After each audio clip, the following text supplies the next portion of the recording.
Hello and welcome to Attitude Academy. In this video, we are going to learn Aging Analysis Report. Guys, Aging Analysis Report एक MIS report होती है जिसके अंदर हम data ranging analysis report और stock ageing analysis report को देख सकते हैं। तो आज की इस वीडियो में हम डेटा रेंजिंग एनालिसिस रिपोर्ट को देखना सीखेंगे। Guys, data ranging analysis report की मदद से हम जान सकते हैं कौन कौन से इनवॉइसेस आउटस्टैंडिंग हैं और कौन कौन से इनवॉइसेस ओवरड्यू हो गए, ताकि उन ओवरड्यूज अमाउंट को हम जल्द से जल्द रिकवर कर सकें। तो इसलिए मैंने कुछ सेल्स इनवॉइसेस बनाए हैं, तो वो मैं आपको दिखा देता हूँ। देखिए, जैसे फॉर एग्जांपल राम कुमार को मैंने कुछ सेल किया है। अगर आप इसमें राम कुमार में देखेंगे अंदर जाके, जिसमें आपने यहाँ पर मेंटेन बिल बाय बिल आपको ये यस रखना है, तभी आप एजिंग एनालिसिस रिपोर्ट देख पाओगे। यहाँ पर मैंने राम कुमार के लिए 20 डेज का क्रेडिट पीरियड रखा है, मतलब कि अगर ये 20 डेज तक नहीं पे करते हैं तो कोई प्रॉब्लम नहीं है। 20 डेज के बाद इनका बिल ओवरड्यू हो जाएगा। इस तरीके से मैंने और भी यहाँ पे बिल्स की एंट्रीज की है। जैसे यहाँ पर मैंने मनीष के लिए 45 डेज रखा है। ठीक है, तो आप इस तरीके से बिल्स के एंट्री जब करते हो, अब हम इनकी रिपोर्ट देखना सीख रहे हैं। कहाँ से आपको रिपोर्ट देखना है, तो आपको आना है डिस्प्ले से, आना है statements of accounts. Statements of account से आपको जाना है आउटस्टैंडिंग। यहाँ पर आपके पास आउटस्टैंडिंग रिपोर्ट देखने के लिए आप रिसीवेबल पेएबल देख सकते हो, या लेजर वाइज देखना चाहते हो आप उसके अकॉर्डिंग भी देख सकते हो। आपको जाना है रिसीवेबल्स में। यहाँ से देखिए आपको दिखाई दे रहा है ये बिल्स की डेट, ये उनके रेफरेंस नंबर्स आपको शो हो रहे हैं, पार्टी नेम और जो उनका पेंडिंग अमाउंट है। और आपको यहाँ पे एक ऑप्शन और दिखाई दे रहेगा ड्यू ऑन, किस तारीख को जो इनका बिल है वो ड्यू हो जाएगा, वो डेट बता रखी है। और यहाँ पे आपको ओवर ड्यू डेज बताता है, यानी ड्यू डेट के बाद के एक्स्ट्रा डेज कितने हो गए आपको वो यहाँ पे बताएगा।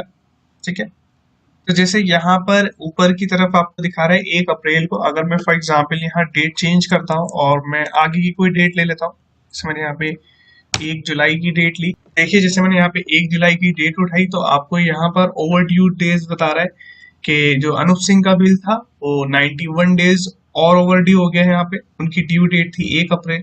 ठीक है, इस तरीके से आप देख सकते हो। जैसे मोनू प्रताप का अभी नहीं ड्यू हुआ है अमाउंट, क्योंकि उनकी ड्यू डेट आगे की है, 1 जुलाई से आगे की है, तो यहाँ पे आपको ओवर ड्यूज डेज नहीं दिखा रहा है। ठीक है, तो आप इस तरीके से देख सकते हो। नाउ आपको एज वाइज रिपोर्ट कैसे देखनी है, तो आपको कीबोर्ड से प्रेस करना है F6। यहाँ पे आपके पास एजिंग रिपोर्ट देखने के लिए 2 मेथड आएंगे, एजिंग बाय बिल डेट और एजिंग बाय ड्यू डेट। तो आप जैसे भी ड्यू डेट से अकॉर्डिंग देखना चाहते हो तो ड्यू डेट से अकॉर्डिंग देख सकते हो, बिल डेट के अकॉर्डिंग देखना चाहते हो तो आप बिल डेट का इस्तेमाल कर सकते हो। तो मैं आपको दोनों बता देता हूँ। तो आप एजिंग बाय बिल डेट लेंगे तो आपसे ये कुछ पैरामीटर्स मांगेगा कि आप किस तरीके से एजिंग वाइज रिपोर्ट किन पैरामीटर्स में दिखाना चाहते हो। तो जिस तरीके से यहाँ पे आपको दे रखा है, आप इसको ऑल्टर कर सकते हो, अपने अकॉर्डिंग इसको चेंज कर सकते हो। जैसे मैंने यहाँ पे 0 to 20, 20 to 40 days, 40 to 80 days, इस तरीके से आपने यहाँ पे कस्टमाइज इसको कर सकते हो।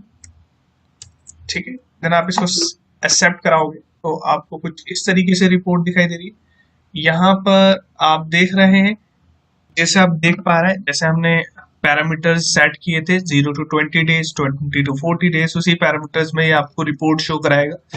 तो जो पेंडिंग अमाउंट था यहाँ पर, उसको अगर आप 1 जुलाई तक देखेंगे तो 1 जुलाई को इसको टोटल 80 दिन से भी ज्यादा हो चुके हैं ड्यू हुए हुए, जो अमाउंट अभी तक नहीं क्लियर हुआ है। तो आप इस तरीके से बिल डेट के अकॉर्डिंग भी देख सकते हो, और अगर आपको ड्यू डेट के अकॉर्डिंग देखना हो तो आप वैसे भी देख सकते हो। तो मैं आपको करके दिखाता हूँ। आप कीबोर्ड से फिर से F6 प्रेस कीजिए और यहाँ से आपको लेना है एजिंग बाय ड्यू डेट। ये आपने सेलेक्ट किया, वही पैरामीटर्स आप अपने अकॉर्डिंग यहाँ पे डिफाइन कर सकते हो, एक्सेप्ट कराओगे तो अपनी स्क्रीन पे दिख रहा है यहाँ पर, जैसे अनूप सिंह का बिल को ड्यू हुए हुए टोटल 80 दिन से भी ज्यादा हो चुके हैं। तो यहाँ पे आप ड्यू डेट के अकॉर्डिंग देख सकते हो। तो इनकी ड्यू डेट थी वो 1 अप्रैल को ही इनका बिल था और उसी दिन ही ड्यू हुआ था। उस दिन के बाद इनको 80 दिन से ज्यादा हो चुके हैं, इनका आउटस्टैंडिंग अमाउंट अभी तक नहीं क्लियर हुआ है। तो इस तरीके से आप 1 बाय 1 अपने सभी पार्टीज का अमाउंट को देख सकते हो, किसका अमाउंट कितना ड्यू हो चुका है, किसका अमाउंट को ड्यू हुए हुए कितने दिन हो चुके हैं। अपने अकॉर्डिंग आप पैरामीटर सेट कर सकते हो और आप उनकी रिपोर्ट्स देख सकते हो। जैसे यहाँ पे आप देख पा रहे हो मनीष सिंह को 40 से 80 दिन हो चुके हैं। यहाँ पे मोनू प्रताप को 20 दिन से कम हुए हैं अभी ड्यू हुए हुए। ठीक है, तो आप इस तरीके से रिपोर्ट देख सकते हो। अगर आप पार्टी के अकॉर्डिंग रिपोर्ट देखना चाहते हो आप, तो कीबोर्ड से आपको प्रेस करना है Alt F7। देखिए आपको इस तरीके से हर पार्टी की जितने भी बिल्स होंगे, जैसे अगर फॉर एग्जाम्पल एक पार्टी को आपने 2 से 3 बिल दिए हैं तो उनका सब टोटल करके आपको यहाँ दे देगा और उसके अकॉर्डिंग आपको बता देगा कौन कौन से बिल्स के कितने दिन ड्यू हो गए उनके बिल्स को। तो आप इस तरीके से उनकी रिपोर्ट देख सकते हो। अगर आप इसका प्रिंट चाहते हो तो आप इसको कीबोर्ड से Alt P, जो प्रिंट की शॉर्टकट की है टैली में, उसका इस्तेमाल करके आप इसको प्रिंट भी करा सकते हो। जैसे यहाँ पे आपको अगर फॉर एग्जाम्पल ओपनिंग अमाउंट अगर दिखाना है, शो ड्यू ऑन कौन सी डेट पे ड्यू हुआ है, ओवर ड्यू डेज कितने हुए हैं वो आपको शो कराना है। आप यहाँ पे उनकी नरेशन कॉन्टेक्ट डिटेल्स वो आप शो कराना चाहते हो तो आप वो करा सकते हो। Start a fresh page for each account, अगर आप हर पार्टी के लिए एक सेपरेट फ्रेश पेज पे उसकी रिपोर्ट दिखाना चाहते हो तो आप इसको यस कर सकते हो, अदरवाइज इसको आप नो छोड़ दोगे, एंटर प्रेस करोगे। इस तरीके से आपका देखिए आपका प्रिंट आ जाएगा। आप इसको जूम करके भी देख सकते हो, तो आप इस तरीके से इसका प्रिंट भी निकाल सकते हो अगर आपको निकालना हो। ठीक है, आज की इस वीडियो में हमने MIS report data ageing analysis के बारे में जाना। आने वाली नेक्स्ट वीडियो में हम स्टॉक एजिंग एनालिसिस को देखेंगे। आई होप आपको ये अच्छे से समझ में आया हो। अगर आप कंपनी में इस तरीके से रिपोर्ट निकाल के देखना चाहते हो तो आप भी देख सकते हो। अगर आप इसी तरीके के लाइव सेशंस के लिए हमारे साथ जुड़ना चाहते हो तो आप हमारे इसको कांटेक्ट कर सकते हो और हमारे साथ जुड़ सकते हो, और एक प्रोफेशनल अकाउंटेंट के लिए आप अपने आप को जॉब एलिजिबल बना सकते हो। Thank you so much, bye bye.